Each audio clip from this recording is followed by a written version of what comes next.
Les experts en hébergement Luxury Hotel ont utilisé la formule de location immobilière consistant à prendre 1,1% de la valeur globale d'une propriété pour calculer combien il en coûterait pour louer chacune des résidences de la famille royale.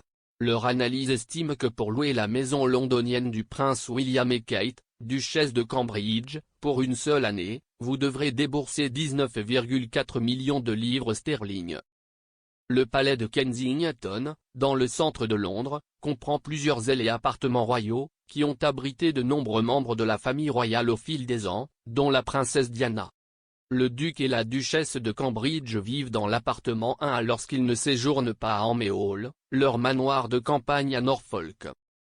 L'appartement 1 est un manoir de 4 étages situé dans le palais, qui dispose de 3 chambres et de sa propre pépinière.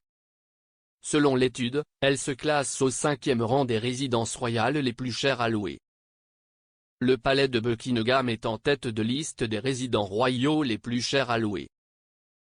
Si vous vouliez vivre comme la reine, vous devrez avoir les poches profondes car les recherches suggèrent que le palais de 775 chambres, évalué à 1,3 milliard de livres sterling, pourrait être mis sur le marché de la location à 13,3 millions de livres sterling par mois. Cela signifie qu'il rapporterait plus de 175 millions de livres sterling par an de loyer. S'étendant sur 77 000 m², la résidence Queen's au centre de Londres dispose d'un nombre infini de cabines, de salles de bal et de chambres.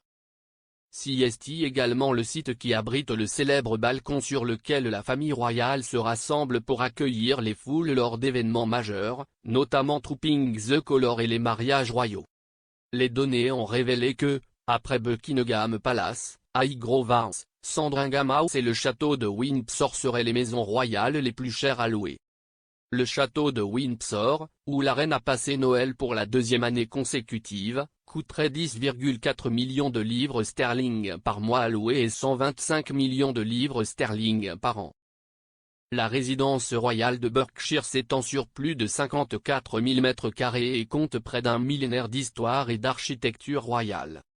Il en coûterait autant de louer le château de Windsor pendant un mois que d'acheter 40 maisons moyennes au Royaume-Uni. Tandis que Sandringham House à Norfolk, où la famille royale passe traditionnellement Noël, est la 3e résidence royale la plus chère à louer. Le domaine rapporterait 8,5 millions de livres sterling par an sur le marché locatif et plus de 102 millions de livres sterling par an. À la 4e place, le prince Charles et sa femme Camilla Highgrove House dans le Gloucestershire, dont le loyer coûterait 8,5 millions de livres sterling par mois. Le manoir de campagne comprend 9 chambres et 6 salles de bain et est entouré d'hectares de terre cultivées de manière biologique et de magnifiques jardins. Clarence House, la résidence officielle londonienne de Charles et Camilla, se situe au bas de l'échelle en ce qui concerne les loyers royaux, atteignant 1,7 million de livres sterling par mois. Alors que la propriété du prince Harry et de Meghan Markle à Montecito en Californie rapporterait 121 000 livres par mois de loyer.